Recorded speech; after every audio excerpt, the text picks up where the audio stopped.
ನಮ್ಗೆ role model ಸಿಗ್ತಾ ಇಲ್ಲ. ನನಗೆ ಮನೆಯಲ್ಲಿ ನೋಡಿದ್ರೆ ಆ ರೀತಿ ಯಾರೂ ಇಲ್ಲ. ಯಾರಿಂದ ನಾನು ಏನಾದ್ರೂ ಕಲಿಬಹುದು? ಆಫೀಸಲ್ಲಿ ನೋಡಿದ್ರೆ ಯಾರೂ ಇಲ್ಲ. ಯಾರು ಹೇಳ್ತಿರೋದು ರೋಲ್ ಮಾಡೆಲ್ ಇಲ್ಲ ಅಂತ? ರೋಲ್ ಮಾಡೆಲ್ ಯುಗ ಹೇಗಿದೆಯೋ ಹಾಗೇನೇ ಇದೆ. ಯಾರು ಹೇಳ್ತಿರೋದು ರೋಲ್ ಮಾಡೆಲ್ ಇಲ್ಲ ಅಂತ? ಇವತ್ತು ಒಂದಷ್ಟು ಜನಗಳ ಹತ್ರ ಎಷ್ಟೊಂದು ದುಡ್ಡಿದೆಯಲ್ಲ, ಅದು ಮುಂಚೆನೂ ಅಷ್ಟೇ ಇತ್ತಾ? ಮತ್ತೆ ನಿಮ್ಗೆ ಆ ಹೆಸರುಗಳು ಕೂಡ ಗೊತ್ತು, ಯಾರ ಹತ್ರ ದುಡ್ಡಿದೆ ಅಂತ. ನಿಮ್ಗೇನನ್ಸುತ್ತೆ, ಅವ್ರು ರೋಲ್ ಮಾಡೆಲ್ ಅಲ್ವಾ? ಇತಿಹಾಸದಲ್ಲಿ ಯಾವತ್ತು ಯಾರ ಹತ್ರನೂ ಅಷ್ಟೊಂದು ದುಡ್ಡಿರ್ಲಿಲ್ಲ, ಇವತ್ತು ಕೆಲವು ಜನರ ಹತ್ರ ಇರೋ ಅಷ್ಟು ಇದೆ ಅಲ್ವಾ ರೋಲ್ ಮಾಡೆಲ್? ಹಾ, ಧರ್ಮದ ಮಾರ್ಗದಲ್ಲಿ ಇಲ್ಲ. ಧರ್ಮದ ದಾರಿನಲ್ಲೂ ಒಬ್ರಿಗಿಂತ ಒಬ್ರಿದ್ದಾರೆ ರೋಲ್ ಮಾಡೆಲ್ಸ್.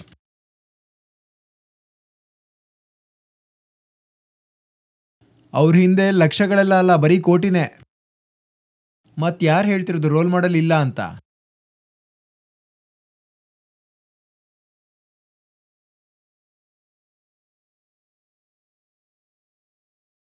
ಎಲ್ಲ ಇದ್ದಾರೆ, ಆದ್ರೆ ಹೆಂಗಿದ್ದಾರೆ ಅಂತಂದ್ರೆ ಯುಗ ಹೇಗಿದೆಯೋ ಹಾಗೆ. ಜಗತ್ತೇ ಕುರುಡಾಗಿದೆ, ಅಧರ್ಮದ ಯುಗ ಇದು. ಎಷ್ಟು ಅಧರ್ಮೀಯರಿದ್ರು ಅವರೆಲ್ಲ ರೋಲ್ ಮಾಡೆಲ್ ಆಗಿ ಕೂತಿದ್ದಾರೆ.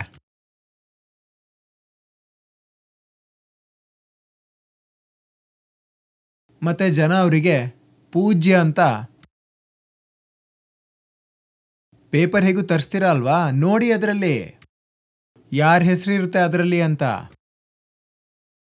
ಅವರೇ ರೋಲ್ ಮಾಡೆಲ್. ಈಗ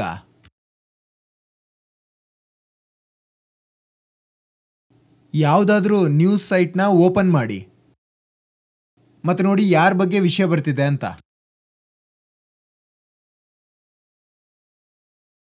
ಮತ್ತೆ ಯಾರ ಫೋಟೋ ಪ್ರಿಂಟ್ ಆಗಿರುತ್ತೆ, ಮತ್ತೆ ಏನಾಗುತ್ತೆ ಆ ಫೋಟೋ ನೋಡೋರ್ಗೆ ಮತ್ತೆ ಆ ಸುದ್ದಿನ ಓದೋರ್ಗೆ? ಸ್ವಲ್ಪ ಯೋಚನೆ ಮಾಡಿ ನೀವೇ.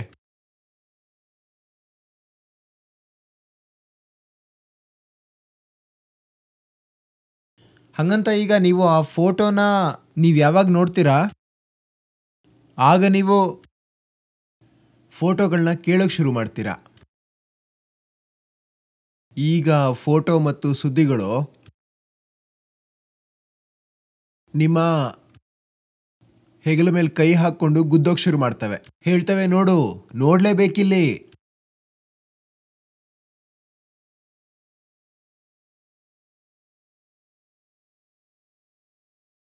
ನೀವು ಸುದ್ದಿನ ಓದೋದಕ್ಕೆ ಶುರು ಮಾಡ್ತೀರಾ. ಅವಾಗ ವೆಬ್ಸೈಟ್ ನಿಮಗೆ ಮೊದಲನೇ ಪ್ರಶ್ನೆ ಕೇಳುತ್ತೆ,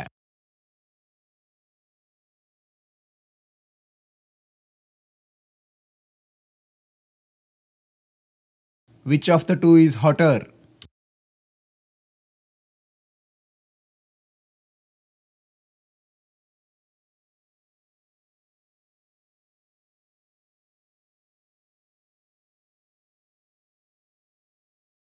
ಮತ್ತೆ ಎರಡನೇದು, ಅರೆನಗ್ನ ಕಾಮಿನಿಯರ ಚಿತ್ರಗಳು ನಿಮಗೆ ಅಲ್ಲಿ ಕಾಣಿಸೋದಕ್ಕೆ ಶುರು ಆಗುತ್ತೆ.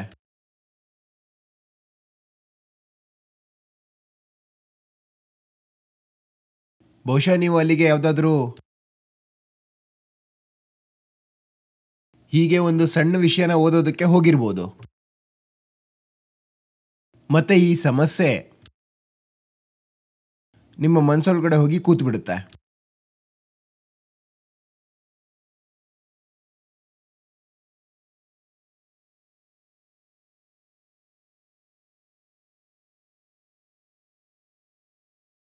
ಈ ನಭಾ ಮತ್ತೆ ಸೀಬಾ ಇಬ್ರಲ್ಲಿ ಹಾಟ್ ಯಾರು ಅಂತ?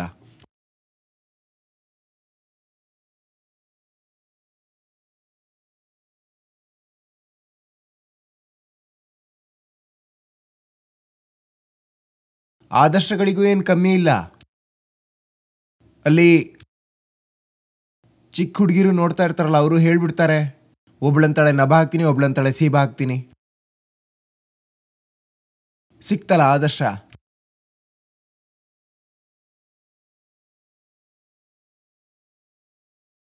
ಎಂಥ ದೊಡ್ಡ ಪ್ರಶ್ನೆ ಇದು, ಯಕ್ಷ ಪ್ರಶ್ನೆ ಇದು. ಈ ಯುಗದ ಅತ್ಯಂತ ಕೇಂದ್ರೀಯ ಪ್ರಶ್ನೆ ಇದು. ನಭಾ ಹಾಟಿದಾಳ ಅಥವಾ ಶೀಬಾನ? ಮತ್ತೆ ನೀವು ಸರಿಯಾಗಿ ಆಯ್ಕೆ ಮಾಡಬೇಕು ಅಂತ ನಿಮಗೆ ಅಲ್ಲಿ ಒಂದಲ್ಲ 40 ಚಿತ್ರಗಳನ್ನ ತೋರಿಸ್ತಾರೆ.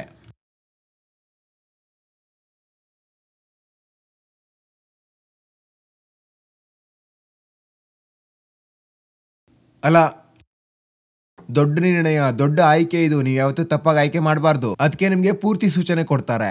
ಒಂದೊಂದೇ ಓಪನ್ ಆಗಿ ಹೇಳ್ತಾ ಹೋಗುತ್ತೆ. ತಗೋ, ಇನ್ನೂ ಸರಿಯಾಗಿ ನೋಡು. ಯಾರ ಎದೆ ಹೇಗಿದೆ, ಯಾರ ತೊಡೆ ಹೇಗಿದೆ, ಯಾರ ಸೊಂಟ ಹೇಗಿದೆ, ಮತ್ತು ಹತ್ರದಿಂದ ನೋಡಿ, ಯಾಕಂದ್ರೆ ನಿಮ್ಮ ನಿರ್ಧಾರ ಸರಿಯಾಗಿರ್ಬೇಕು. ತಪ್ಪು ನಿರ್ಧಾರ ಮಾಡಿದ್ರೆ ಆಗ ನಿಮಗೆ ಮುಕ್ತಿ ಸಿಗೋದೇ ಕಷ್ಟ ಆಗ್ಬೋದು. ಜೀವನ ಮರಣದ ಪ್ರಶ್ನೆ ಇದು. ಈ ನಭ ಮತ್ತೆ ಸೀಬಾರಲ್ಲಿ ತುಂಬಾ ಹಾಟ್ ಇರೋದು ಯಾರು? ನೋಡಿ, ಆದರ್ಶಕ್ಕೆ ಏನ್ ಕಮ್ಮಿ ಇದೆ?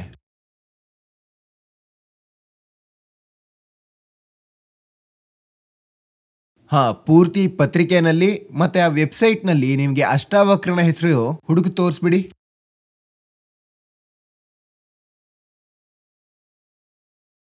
ನಭ, ಸೀಬಾ, ಅವಳು, ಇವಳು, ಇವುಗಳೇ ತುಂಬೋಗಿರ್ತವೆ.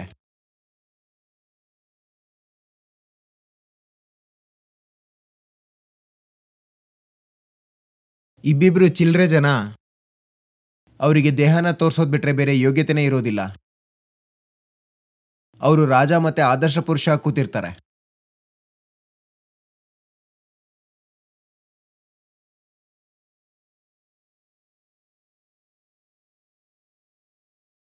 ಇಲ್ಲ ಅಂದ್ರೆ ಆ ಹಣ ಇರೋ ಅಂತವ್ರು,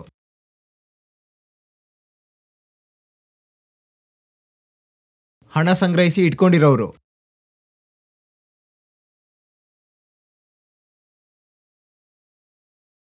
ಅಥವಾ ಆ ಒಬ್ರು ಮೂರ್ಖ ನಾಯಕ ಇರ್ತಾನಲ್ಲ, ಅವನ ಬಗ್ಗೆನೇ ಓದ್ತಾ ಇರಿ. ಅವನ ಬಗ್ಗೆನೇ ಅವರು ಕೂಡ ಬರಿತಾ ಹೋಗ್ತಾರೆ. ಅವನನ್ನೇ ಆದರ್ಶ ವ್ಯಕ್ತಿ ಅಂತ ತೋರಿಸ್ತಾ ಹೋಗ್ತಾರೆ.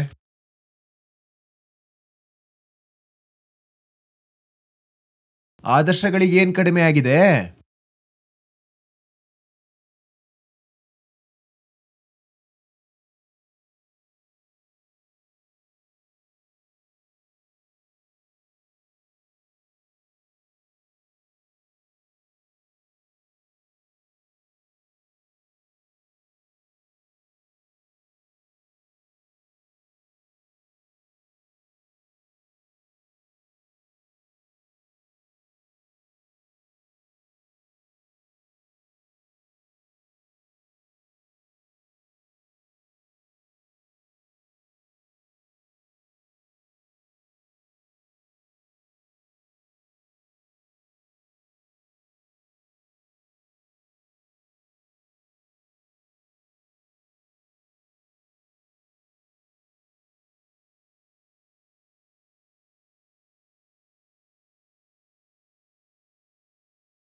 ಈಗ ಪರಿಸ್ಥಿತಿ ಹೇಗಾಗಿದೆ ಅಂದ್ರೆ, ಯಾರು ಈ ಯುಗದ ಈ ವ್ಯವಸ್ಥೆಯ ವಿರುದ್ಧ ನಿಲ್ಲೋದಿಲ್ಲ ಅಂತಂದ್ರೆ ಅವ್ರು ಇದನ್ನ ಒಪ್ಕೊಂಡಿದ್ದಾರೆ ಅಂತ ಅರ್ಥ.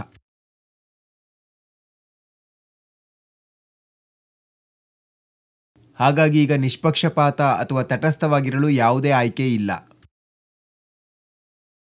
ನಿಮಗಿದ್ರ ಬಗ್ಗೆ ವಿರೋಧನೂ ಇಲ್ಲ, ಅಸಮರ್ಥನೆನೂ ಮಾಡ್ತಿಲ್ಲ. ಯಾಕಂದ್ರೆ ವಿರೋಧ ಮಾಡ್ತಾ ಇಲ್ಲ ಅಂದಮೇಲೆ ಇದ್ರಲ್ಲಿ ನೀವು ಭಾಗಿ.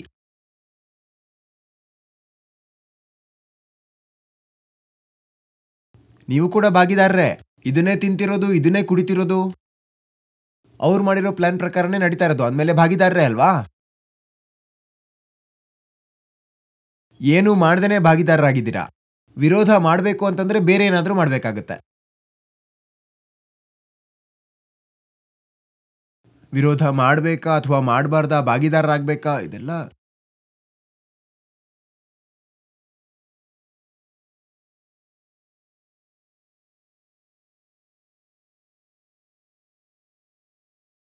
ಎಲ್ಲವೂ ಸರಿಯಾಗಿ ಇದ್ದಿದ್ರೆ ಸಮಾಜದಲ್ಲಿ, ಸಂಸಾರದಲ್ಲಿ, ಪ್ರಪಂಚದಲ್ಲಿ ಅವಾಗ ನನಗೆ ಹೇಗೆ ಗೊತ್ತಾಗ್ತಿತ್ತು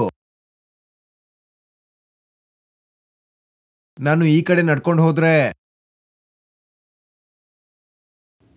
ಈ ಮಿಷನ್ ಮಾಡ್ಬೋದಿತ್ತಂತ. ಸ್ವಲ್ಪ ಜಾಸ್ತಿನೇ ಅಪಾಯಕಾರಿ ಮತ್ತು ಹಾಳಾಗ್ತಿರೋದನ್ನ ನೋಡ್ತಾ ಇದ್ದೀನಿ ಪ್ರಪಂಚದಲ್ಲಿ. ಅದಕ್ಕೋಸ್ಕರನೇ ಈ ಕೆಲಸ ಮಾಡ್ತಿದ್ದೀನಿ.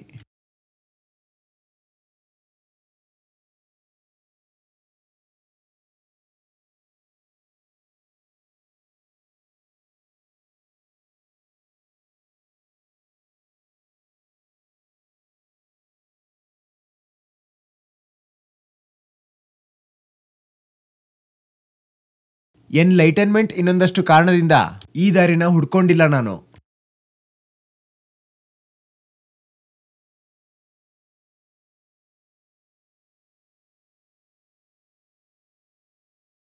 ಈ ಸಮಸ್ಯೆಗಳ ಕಾರಣದಿಂದಾನೇ ಈ ದಾರಿಗೆ ಬಂದಿರೋದು. ಹೊರಗಡೆ ಈ ಮಹಾವಿನಾಶ ಮತ್ತೆ ಅಧರ್ಮ ಕುಣಿತಾ ಇದೆ, ಅದಕ್ಕೋಸ್ಕರನೇ ನಾನು ಈ ದಾರಿಗೆ ಬರಬೇಕಾಯ್ತು.